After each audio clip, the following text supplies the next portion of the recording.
हरे कृष्णा, मैं गौरांगी कृष्णदास की आज आपके लिए एक छोटी-सी कथा लेके आई हूँ, कृष्णा भक्त की। कृष्णा भक्त जो हमेशा कृष्ण पे ही निर्भर रहता है, तो हमेशा ही कृष्ण उनका मदद करते हैं, सहायता करते हैं। लेकिन उसके पहले हमें भी अपनी मदद करनी होती है। कृष्ण तो सहायता करते ही हैं, पर हमारा भी है कि हमें अपने आप खुद से ही अपने पैर पे खड़े होना पड़ता है, खुद से ही कर्म करना पड़ता है, तभी हमारा कृष्ण मदद कर पाते हैं। कथा एक गाँव के एक धोबी की है। धोबी जो कृष्णा का अनन्य प्रेमी था, अनन्य भक्त था। वो कृष्णा से बहुत, बहुत, बहुत प्रेम करता था और अपने कर्म पे भी पूरा भरोसा था और हमेशा कर्म अच्छे से अच्छे किया करता था। घटना कुछ इस प्रकार की है कि उसके गाँव में धोबी का कर्म था कि वो सबके घर से गंदे कपड़े लेता था और उसको धोता था और धोकर उनके घर में पहुँचाता था। वहाँ उस गाँव बहुत ही मतलब शहर से काफ़ी दूर था और वहाँ पर एक बनिया हुआ करता था, बनिया। बनिया जो बहुत ही कंजूस था और काफ़ी दुष्ट भी थोड़ा था। उसके घर के बाहर एक बहुत सुंदर पीपल का वृक्ष निकला था, जो उसके दीवार से लगा हुआ वृक्ष था।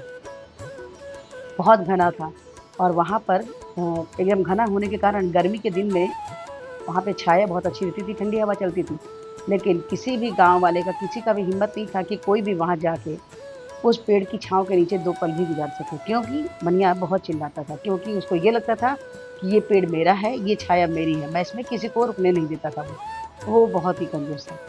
घटना कुछ इस प्रकार की, एक बार जो धोबी है वो गया बनिया के घर गया, वहाँ के उनके कपड़े लेता था और कपड़ा लेने के बाद वो जाके कपड़े को धो के उनको वापस करता था। उस दिन क्या बहुत ज़्यादा गर्मी थी, अपने गधे के साथ में गया बनिया कि हाँ, और जाके बोलता है धोबी कि मुझे कपड़े दे दीजिए। कपड़ा लेके वो जब कपड़े के गट्ठर लेके चलने लगा, तो वो बहुत थक गया था, क्योंकि आज सुबह से ही वो निकला था, बहुत सारे कार्य किया था। तो वो क्या किया कि 2 पल के लिए वहाँ पेड़ के नीचे बैठा और वहाँ पेड़ की ठंडी छाया उसे इतनी अच्छी आनंद प्रदान की कि वो सो गया। धोबी बेचारा सो गया। अब जैसे ही बनिया घर के बाहर निकलता है और देखता है कि धोबी सो रहा है, तो वो धोबी के ऊपर बहुत ज़ोर से चिल्लाया, बोलता है, "तुम्हारी हिम्मत कैसे हुई इस पेड़ के नीचे बैठ के तुमको आराम करने की? तो तुमको पता नहीं है कि यहाँ इस पेड़ के नीचे कोई नहीं आराम कर सकता है?" तो धोबी बोला कि अरे भैया जी, अगर मैं थोड़ी देर के रुक ही गया, पेड़ के नीचे बैठ ही गया तो क्या दिक्कत है? बोलता है नहीं, ये पेड़ और ये छाया सब मेरी है, तुम उसके नीचे नहीं बैठ सकते हो। उसको बहुत चिल्लाया, तो बोलता है कि अब बोला, मैं आपके यहाँ कैसे कपड़े ले जाता हूँ, सब करता हूँ, तब भी आप मुझे ऐसा बोल रहे हो। क्या इतना भी मेरा आपके ऊपर हक नहीं है? छाया के ऊपर? बोलता है नहीं, कोई हक नहीं है। तो बोलता है कि अच्छा ये बताओ कि छाया की कीमत क्या है? धोबी बोलता है। तो बोलता है छाया की कीमत? अब तो धो जो बनिया था उसके दिमाग में तो अब बदमाशी चालू हो गई। बोलता है इस छाया की कीमत दो, मैं तुमको दूँगा और तुम मुझे यहाँ रुकने दोगी। धोबी बोला कि धोबी के बोलने पे अब उसका दिमाग चलने लगा, बोलता चलो मैं कुछ के बदले मैं पैसा ले लेता हूँ। मुझे तो पता ही नहीं था कि इसके पैसे भी मिल सकते हैं। उसने कहा इस छाया की कीमत 10 स्वर्ण मुद्रा है। तो धोबी बोलता है कि 10 तो नहीं, मैं 10 तो नहीं दे सकता हूँ, मैं आपको 2 मुद्रा दे सकता हूँ, 2 सोने के सिक्के दे सकता हूँ। तो धोबी बोला नहीं, 2 मुद्रे से नहीं होगा, 2 मुद्रे से नहीं होगा, तुम्हें 10 मुद्रे देने पड़ेंगे। बहुत बहस करने के बाद 4 मुद्रा तक पे वो धोबी तैयार हो गया कि मैं 4 देता हूँ, और वो भी तैयार हो गया कि 4 मुद्रा के लिए लेने को तैयार हो गया। अब घर के अंदर जाके बनिया आराम से निश्चिंत होता बोलता है, सोचता है कि मैंने अच्छा बेवकूफ़ बनाया धोबी को। धोबी घर आता है, अपनी बीवी से बोलता है कि देखो, अपनी पत्नी से बोलता है कि मुझे अपने सोने के गहने दे दो, मैं इसको साहूकार को दे के मैं वहाँ से धूप वो क्या छाया खरीदूँगा उस सेठ उसके यहाँ का, बनिया के यहाँ का। तो वो बोलती है कि अरे आप ऐसा काम क्यों कर रहे हैं? और कोई छाया भी कोई खरीदने की चीज़ है, ये किसी की संपत्ति होती है? बोले नहीं, मुझे चाहिए। अब बहुत ज़िद करने लगा, तो पत्नी बोली कि अब मैं क्या कर सकती हूँ? उसने बोला कि तुम मुझे तुम्हारे गहने मैं तुम्हें छुड़ा के दे दूँगा। पत्नी बोली कि इसी गहने को अगर आप बेच देते और बेच के अगर ज़मीन खरीद लेते और खेती-बाड़ी करते, तो कम से कम हम कुछ दिन में धनवान भी हो सकते थे। लेकिन तो बोलते कि लेकिन ऐसा है कि मुझे तो मतलब कुछ उससे छाया ही खरीदनी है। अब पति के ज़्यादा कहने पे, धोबी के ज़्यादा कहने पे पत्नी ने अपने जे गहने उसको दिए। गहना लेके जो धोबी था वो साहूकार के यहाँ गया और बोला कि इसको आप रख लीजिए और मुझे कुछ स्वर्ण मुद्रा दे दीजिए। तो बहुत बोलने के बाद वो 5 मुद्रा माँग रहा था, लेकिन उसे 4 मुद्रा ही मिली। साहूकार ने उसे 4 मुद्रा दे दी, सोने के 4 सिक्के दे दिए। अब वो लेके आया और बढ़िया से बोला कि ये रहे 4 सिक्के और मैं ये छाया मेरी हो गई। तो धोबी बोलता कि ठीक है। धोबी के बोलने पे बनिया बोलता कि ठीक है। अब वहाँ धोबी बढ़िया आराम करता था और आराम से रहता था। और उसके बाद क्या किया, 2-3 दिन के बाद धोबी ने अपने गधे को भी वहीं बाँध दिया, गधा, जो कि कभी भी बेसुरा गाने लगता था। और अब बनिया के अंदर में परेशानी होने लगी, क्योंकि अब गधा जब देखो तब गाने लगता था, चिल्लाने लगता था, और बनिया अपने घर में कोई चीज़ धीरे से भी बोलने से डरता था कि क्योंकि वहीं लगा हुआ धोबी बैठा रहता था, कहीं ऐसी न हो कि उसकी कोई बातें सुनकर धोबी सब पूरे गाँव में चर्चा कर दे।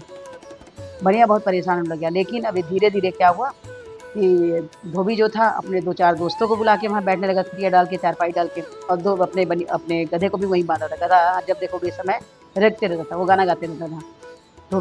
धोबी के ऐसा करने पे बनिया बहुत परेशान, लेकिन कुछ बोल नहीं सकता था। ऐसे ही कुछ दिन चला, कुछ दिन बाद वहाँ बच्चों को भी इकट्ठा कर लिया। अब बच्चे भी शोरगुल करते थे, लेकिन बनिया बेचारा कुछ बोल नहीं सकता था, क्या बोलता, क्योंकि उसने तो वहाँ की छाया को बेच चुका था। कुछ दिन बीता तो क्या हुआ, अचानक देखा कि धोबी गायब हो गया। बनिया बहुत खुश हुआ, मन ही मन बहुत खुश हुआ कि चलो अच्छा हुआ धोबी कहीं चला गया, लगता है मर गया क्या। लेकिन वो बड़ा खुश था कि चलो कम से कम अब यहाँ पे इसका गधा नहीं नहीं देखेगा, नहीं चिल्लाएगा। लेकिन ये क्या, कुछ दिन बाद उसने देखा कि सुबह-सुबह के समय में धोबी अपना गधे के साथ करीब 25-30 बकरियाँ लेके भी आया और आके उसी जगह छाया के नीचे बाँध दिया। बाँधने के बाद तब वो अब बकरी भी चिल्ला रही है, गाय और ये आपके वो भी चिल्ला रहे हैं, गधा भी चिल्ला रहा है, और बच्चे वहाँ खेलते थे तो वो लोग भी शोरगुल करते थे। अब बनिया का जीना और दुर्भर हो गया, क्योंकि अब तो सब के सब चिल्ला रहे हैं, और बनिया बहुत परेशान हुआ। फिर बनिया आके बोलता है कि ये क्या है? तुम क्यों इतना यहाँ पे इतना सारा शोरगुल करते हो? तो बोला देखो तो बोलता है कि देखिए ऐसा है कि ये छाया आपके दीवार के उस पार हम कभी नहीं जाएँगे, हमेशा दीवार के हम इस तरफ ही रहेंगे, और शोरगुल का क्या है, बच्चे हैं तो खेलेंगे ही। गधा बकरी और ये मेरे पशु, मेरे घर में इतनी जगह नहीं है, तो मैं पशुओं को पालने के लिए मैं यहीं उनको रखा हूँ, ताकि वो छाया में रहें, सुरक्षित रहें।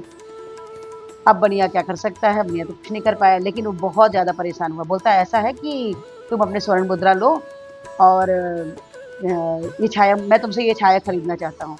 तो बोला कि नहीं, ये छाया तो अब मैं 4 मुद्रा में नहीं लूँगा, मैं तो 10 मुद्रा में लूँगा, जैसा कि आपने बोला था।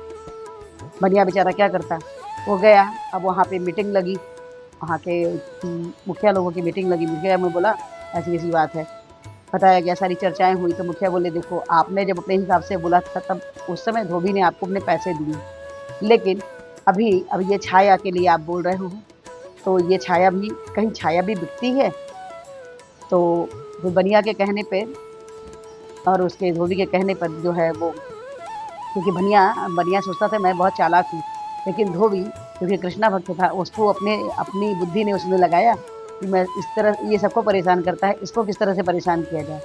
और वो जो है वहाँ पर सारे पशुओं के साथ में अब मिल्लत से धोबी रहने लगा, लेकिन उसे ये समझ में आ गया कि हमारी क्या गलती थी।